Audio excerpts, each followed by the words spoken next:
immigration. Immigration.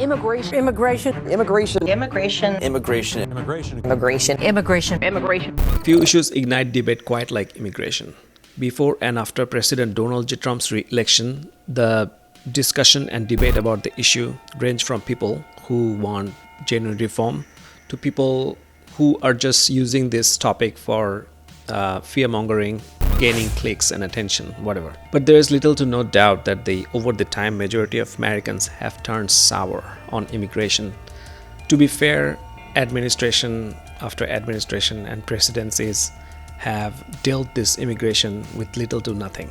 So this discontent or this frustration grew over the time. And this growing discontent gave President Trump an overwhelming mandate to crack down on immigration. After the GOP-controlled Congress was sworn in, they swiftly moved to deliver the campaign promises by coming hard on immigration, by cracking down on undocumented immigrants to tightening border security. On his first day in office, President Donald Trump signed an executive order banning birthright citizenship. The debate on hate-spinning policies didn't just stop at undocumented immigrants, but also they impacted high-skilled professionals and foreign students who are here on H-1B and F-1 visas, sending shockwaves through legal immigration pathways. The immigration crisis is complex, I get it, but I believe it also needs thoughtful and human approach from those who are at the position of power, because at its core, immigration is all about human lives. The decisions made in Washington are not just political maneuvers, they also have devastating consequences for millions of people.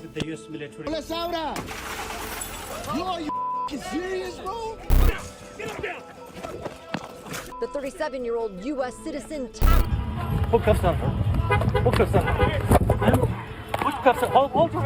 ICE agents detaining Carrie Lopez Alvarado Sunday, June 9th, a week before her due date during a Hawthorne raid.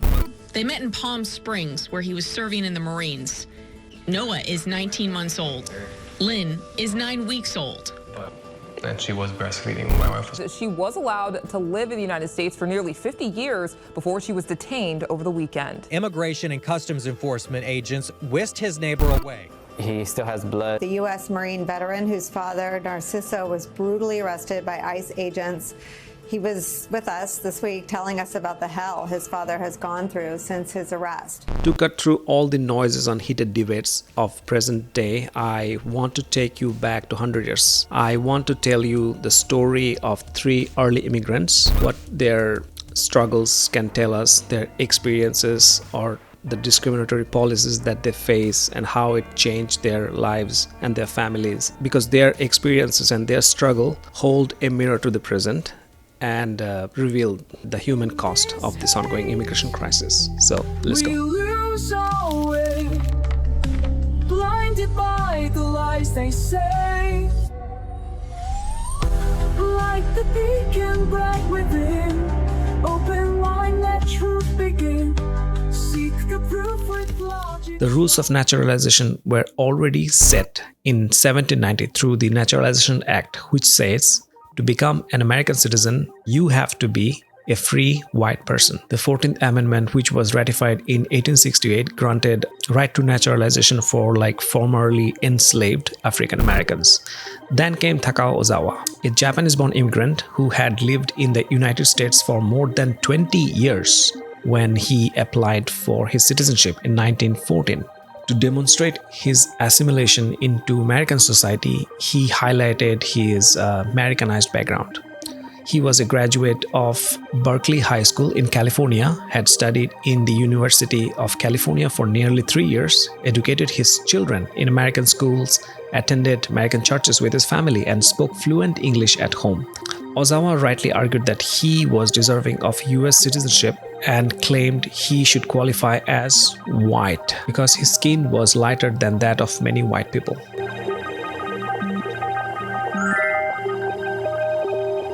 He asked, what truly defines being white? If someone with fair skin could not be considered white, what did being white actually mean? Ozawa's case ultimately reached the US Supreme Court. By 1922, when the case was heard, he had been living in the United States for 28 years. The court unanimously ruled against him, stating that being white was not about the skin color, but about belonging to the Caucasian race.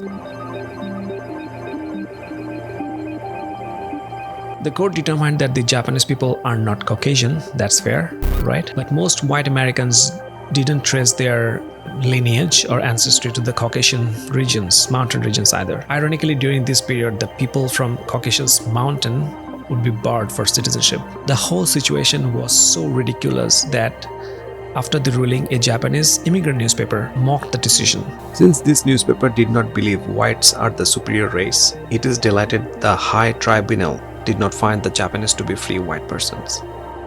A Japanese novelist later observed that in some cases, it was merely the presence of apostrophe in your name that determined your access to naturalization, comparing Japanese O'Hara to Irish O'Hara. Ozawa's argument that his skin was lighter than that of some white people was dismissed, as the court upheld that white referred to exclusively to the Caucasian race, not the skin color. However, within a year, this logic was turned upside down in another case involving a Sikh immigrant from Punjab in British India who argued that he was Caucasian.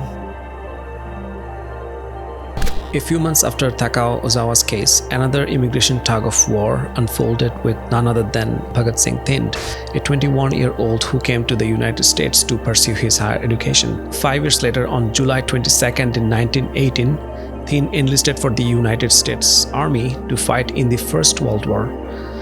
Grad student came to United States and then fighting in First World War. That's pretty unique. By November, Thind had been promoted to the rank of acting sergeant, and he received an honorary discharge by December, and his character was written as excellent by his army supervisors and superiors. After the war, Thind applied for naturalization to become the citizen of the very same country he served in the war, based on Military Naturalization Act, which gave Asian veteran of First World War rights to become US citizens.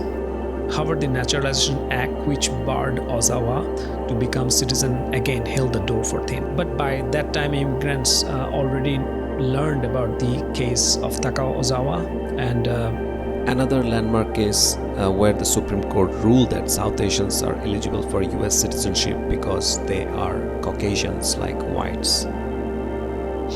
They started adjusting their petitions accordingly. So Thind argued that he was Caucasian and Aryan, the same stock of people from whom the Europeans and white people descended from. Catered to the same widely prevalent Aryan migration theory, which says that Aryans migrated to South India from Central or European Caucasian region. Based on this argument, Thind was granted US citizenship on December 9, 1918, while still serving in the army at Camp Lewis in Washington. However, within just 4 days, the Bureau of Naturalization revoked his citizenship, claiming that he was not a white man. Despite being a practicing Sikh, all the media and legal documents termed him as a Hindu, which was just the general label that people from the Indian subcontinent had, irrespective of their religious affiliation. I guess a lot of Americans still cannot say who is Hindu, who is Sikh, and who is Muslim, so I think it's not a big deal then. Thind reapplied for citizenship on May 6, 1919. The same bureau official who revoked Thind's citizenship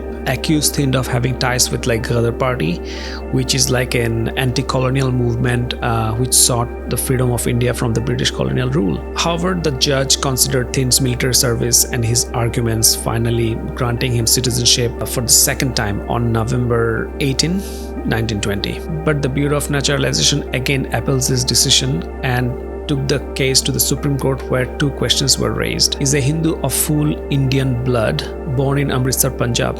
Is he a white man? Could a Hindu be disqualified from naturalization if he entered the United States lawfully before the restrictions were applied?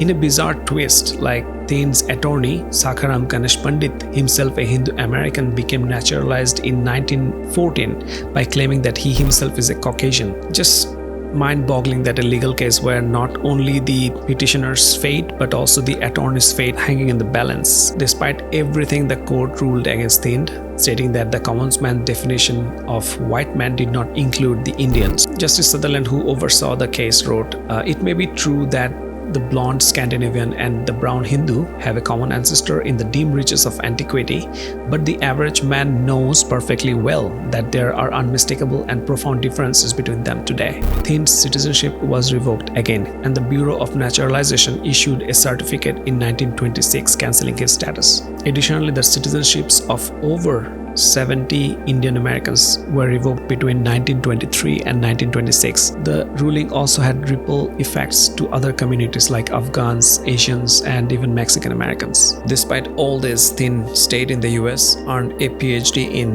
theology and English literature from UC Berkeley, became a respected lecturer on metaphysics, married and raised a family. In 1935, when Congress passed an act allowing World War I veterans to become US citizens irrespective of their race, religion, or ethnicity, Thind applied for citizenship for the third time. Finally, in 1936, after 2 decades of his initial attempt, Thind became a US citizen based on his military service. US Supreme Court's ruling in United States versus Bhagat Singh unleashed a storm for many immigrants, bringing devastating consequences. Among those caught in its wake was an immigrant named Vaishno Das Bagai. Born in Peshawar 1891, Bagai was an advocate for India's independence from the British colonial rule. Like Bhagat Singh Thind, he was also an activist with the Ghadar party in San Francisco as he sought to build a new life in America. After his father's passing, Bagai inherited vast land in Peshawar, wealth that could have solidified his family's security in India financially. Yet he chose a different path, not driven by economic necessity. He was not just an immigrant, he was an asylum seeker from colonial oppression, determined to forge a future to a new land that promised freedom. With part of his inheritance, he took a bold step by investing in a new life on American soil. Bagai stepped onto the docks of San Francisco on September 6, 1915 with his wife Kala, holding hands of their 3 young sons. The first person Vaishno Das Bagai spoke with in America was probably an immigration officer who had the power to either accept him, deport him, or detain him indefinitely. As the officer interrogated Bagai, he obviously wanted to know whether his family is going to be a burden on the country or not. So Bagai told the officer, as his granddaughter Rani tells it, "I came to America because of your freedoms. I came to America because there's opportunity here, and I want to use that opportunity to educate my family. I want to start up a business, and to show you I can do that, I brought all these funds with me in gold." Just like he said, he quickly established himself into the community. He bought a home, planting roots in the very same soil that had called him across the ocean. He opened a business called Bagai's Bazaar. He relished his new life in America. He wasn't just here to live, he was here to thrive. While other Asian immigrants had already been barred from naturalization because of the Naturalization Act dating back to 1790, Thind's decision made matter worse for Indian Americans, which categorized them as not white, risking a lot of Indian Americans losing their status, putting even those who were naturalized at risk of losing their citizenship. For Bagai, the consequence was shattering. He had embraced American culture, wearing American suits, speaking fluent English, and adopting Western manners. As he later explained, his family had made themselves as Americanized as possible. However, after his citizenship was revoked, everything changed. Without US citizenship, he was subjected to California's notorious alien land laws, which prohibited aliens ineligible for citizenship, meaning Asian immigrants are forbidden to own lands and properties. He was forced to give up his beloved Bagai's Bazaar, his properties, and everything. In 1928, risking capture by the British for his activism, Bagai tried to return to India, but he was denied a US passport, leaving him stateless and stranded. He felt trapped and betrayed by the country he had worked so hard to become a part of. The injustice was already too much for him to take, so he rented a room in San Jose and turned on the gas and killed himself by suicide. In a letter to the San Francisco Examiner, he wrote his final words.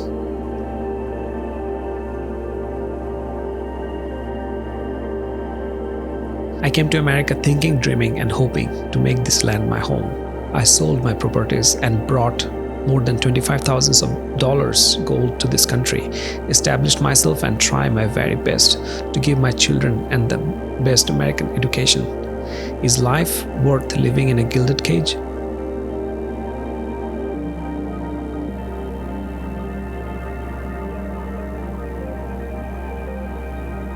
What have I made myself and my children? We cannot exercise our rights. Humility and insults. Who is responsible for all this? Me and the American government. Obstacles this way, blockades that way, and the bridges burned behind.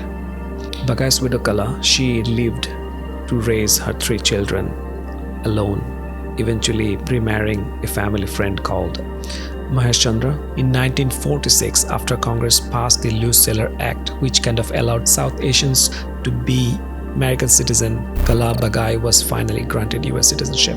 And I think in 2021 there was a street named in California after her name in recognition to her building the community of South Asian immigrants. The stories of 3 immigrants and countless others reveal a painful truth that even after a century, immigration remains a painfully divisive and emotionally charged issue in America. A recent Pew Research Center study shows this divide, with Americans split on whether to call immigration a crisis or a problem. But labels aside, what's clear is that the process needs a bipartisan solution that kind of balances law, politics, and economics, but above all upholds the human dignity of the immigrants. Yes, I fully support cracking down on smugglers, human trafficking networks, and gangs that kind of exploit the vulnerable minorities, but also those fleeing persecution and also seeking opportunities for their families should have a fair chance. Experts say that clearing asylum backlogs, assigning more judges, and investing in economic stability and prosperity of the countries where the migrants come from, also creating more legal pathways could ease the pressures at the border and also reduce the cycle of desperation. A summary deportation is a short-term fix, a band-aid. Without addressing the root causes, the same people who were deported will be again come at America's borders. I believe immigration isn't the problem. In fact, immigration has been a constant phenomenon since the beginning of human civilization. I think the problem lies in how the system integrates the immigrants, the asylum seekers. Uncontrolled immigration is destabilizing. If mismanaged, even a small number can cause social unrest, backlash, discrimination, and policy failures. Just look at the current state of affairs of Germany and some of the European countries, how they're struggling with social integration of immigrants. The struggles of Takao Ozawa, Bhagat Singh Thind, and Vaishnadas Bagai were unjust, profoundly unjust, because they integrated into American society yet faced harsh discrimination under xenophobic, discriminatory, racist immigration laws that imposed by those who are in power.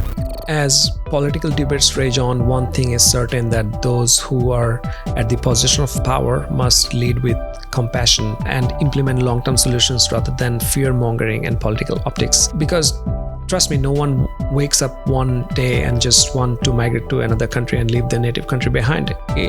Whoever seeks migration, it changes their lives, their families, and their futures forever. America, a nation built by immigrants, cannot just ignore the humanity at the heart of this issue.